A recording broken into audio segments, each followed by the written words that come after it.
Hello, welcome back. Today we are on lesson number 6 of the Advanced Chamber. And the lesson number 6 deals with the initiation.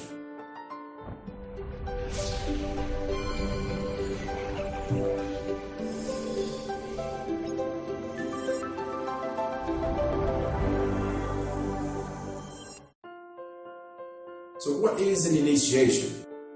In the past, one circle was available for all the masses.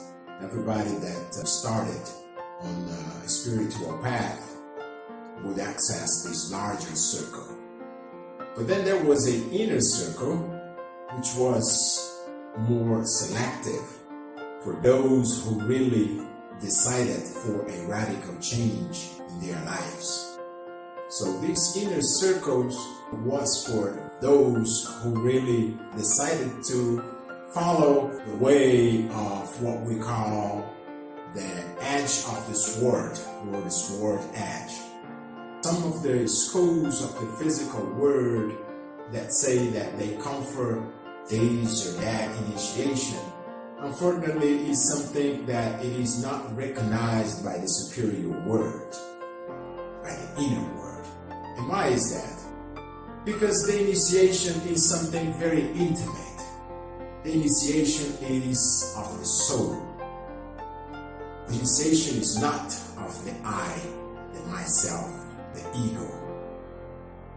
Those that say, well, I have received this or that initiation, unfortunately, they are lying. Those who say, I have so many initiations, or I have such and such degrees, they're just liars, because the initiation is for the soul. It's very intimate. And the soul does not go about bragging about the initiation, because the soul is internally. And the truly initiated on the spiritual path does not need to brag about that, does not need to tell. So that's why we say that the initiation is your own life, wisely lived. The purpose of every human being is to achieve the intimate self-realization of the being. For this, it is necessary to travel a path. Such a path is called the initiation. The initiation cannot be bought, neither sold. The initiation is not conferred by someone. It is a payment that is given by the being for the deeds that have been done for the good of humanity and the disintegration of the ego. We can say that there are 9 initiations of minor mysteries and 5 important initiations of major mysteries. Only the soul receives the initiation. Like I say, it's very intimate, a very intimate matter. The initiations cannot be bought, neither sold. The masters of the White Lodge, they only recognize a genuine and legitimate initiations of the soul. All initiations of the physical world, well, they have no value in the superior world.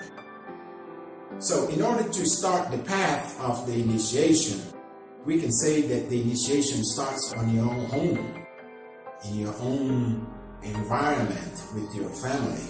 So it is clear right now that if we do not work upon ourselves in a very exhaustive and continuous way, we will not be able to undergo any transformation. Jesus Christ, he was Christ because he worked upon himself. He sacrificed himself for humanity, and he eliminated all the egos. It is clear that in other cultures, there was Krishna, there was Muhammad, there was Buddha, and those also incarnated the power of the Christ. So that's when you have the Christ inside you.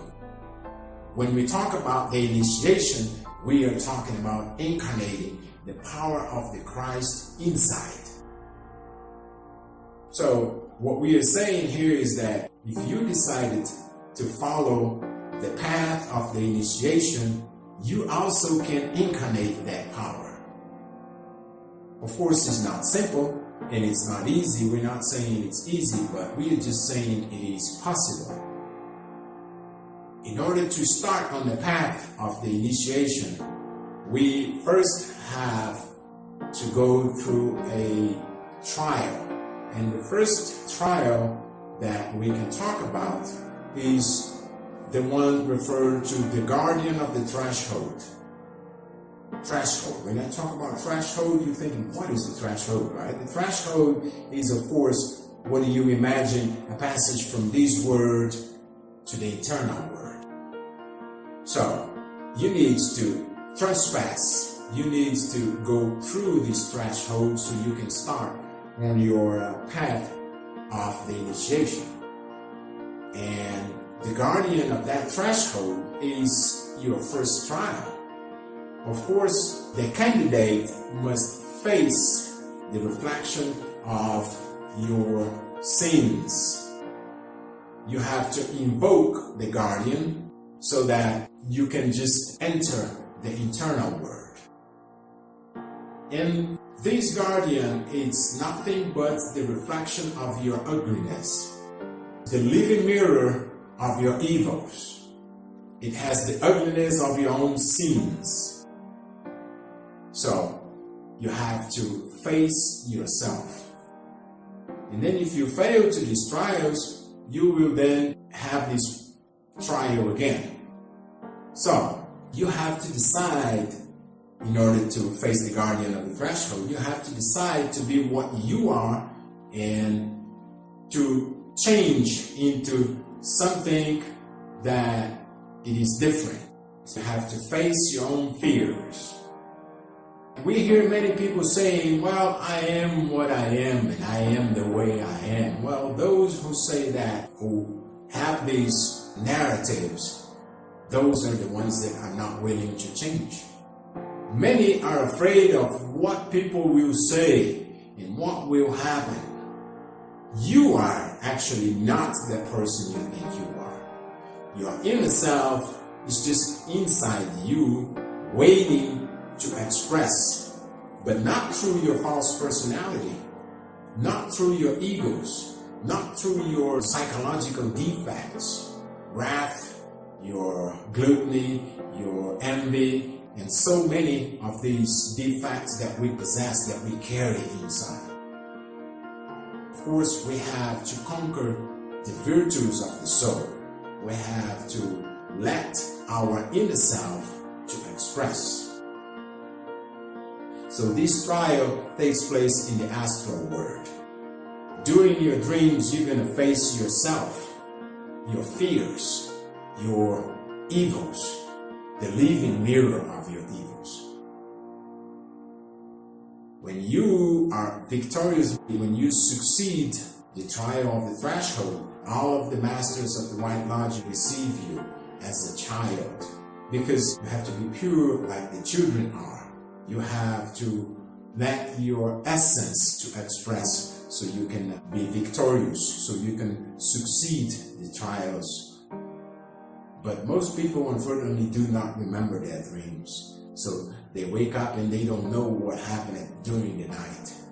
They don't know where they have been, how many places have they visited, and so on and so forth.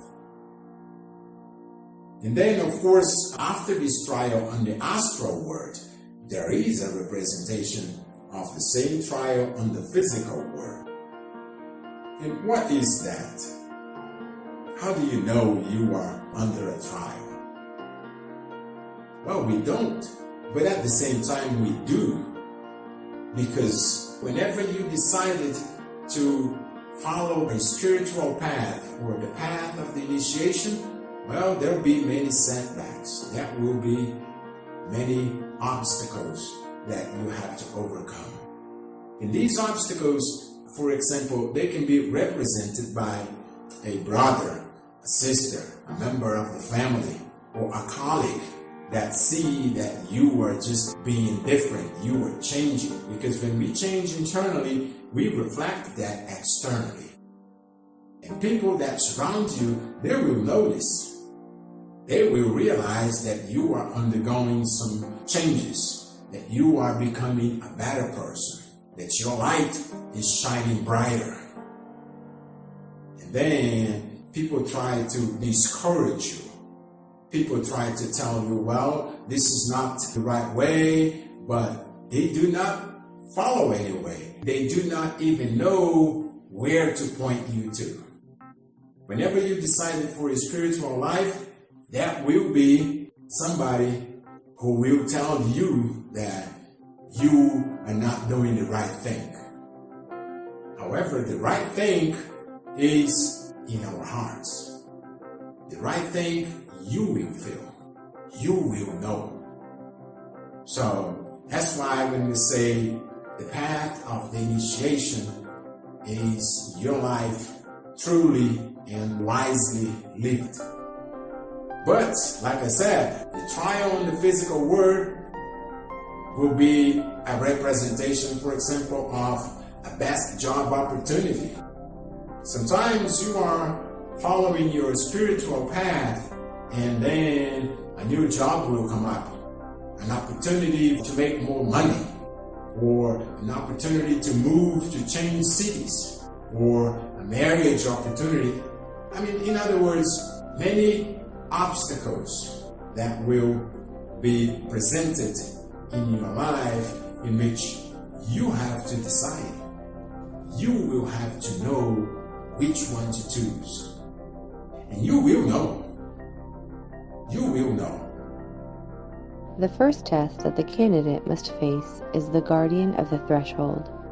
This is the reflection of the ego, the intimate depth of the self. Many are those who fail in this terrible test. This monster has all the horrible ugliness of our own sins. He is the living mirror of our own evils. So after the trial of the guardian of the threshold, there are the trials of the four elements. These trials, they represent the four elements that we have within us. Because we do have all the four elements within us, right?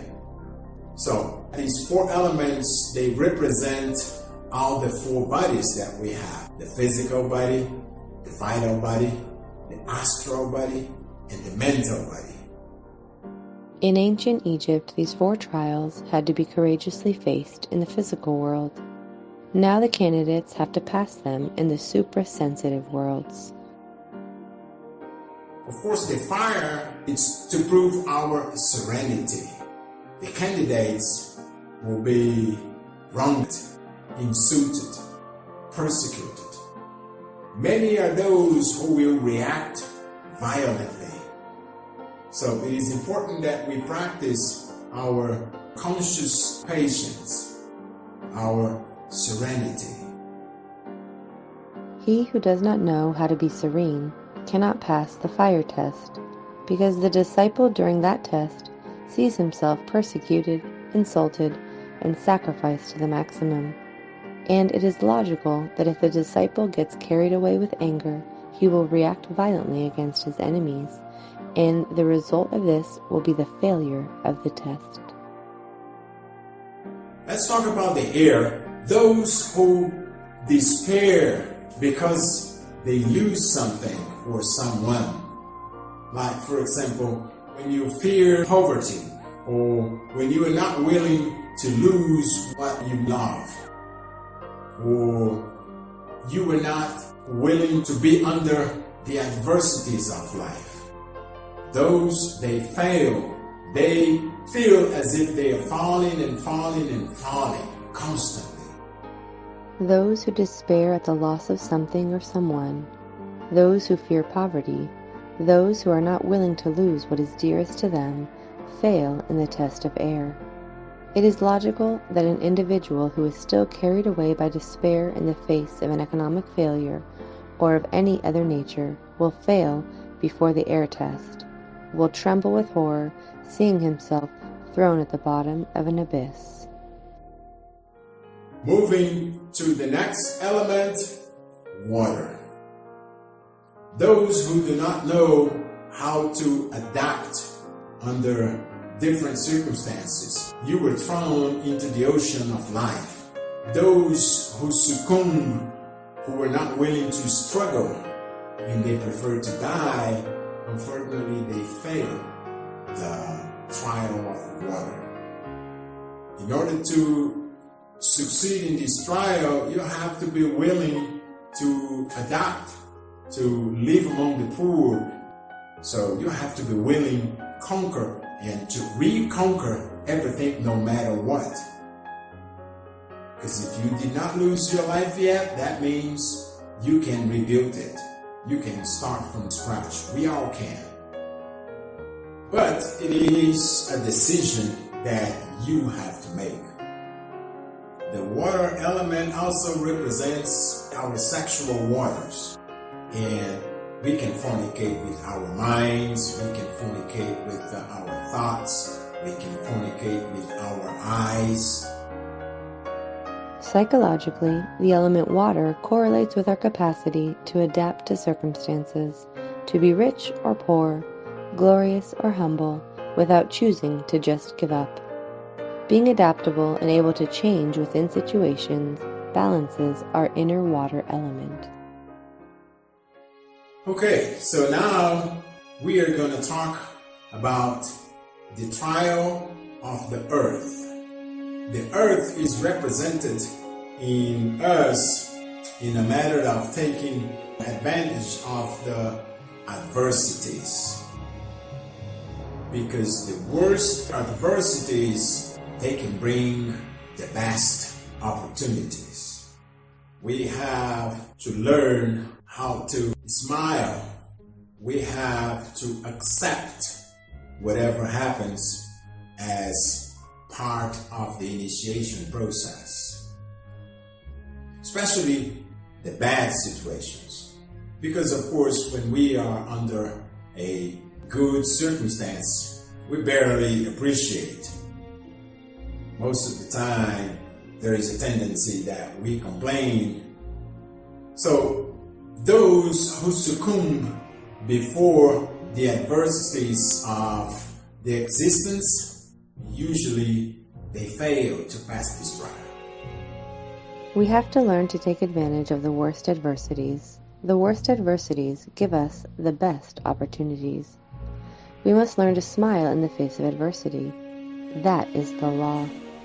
Those who succumb to pain in the face of adversities of existence cannot pass the test of earth victoriously.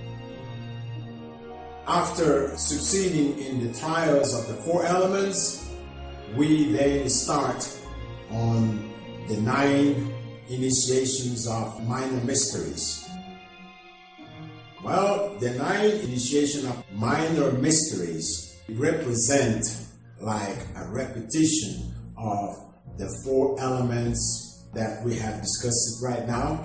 But in that, and after you complete the 9 initiations of minor mysteries, if you are married, you will then have the chance to go through the 5 initiations of major mysteries. It's the highest degree of the initiations. It's just a matter of being informed that they exist.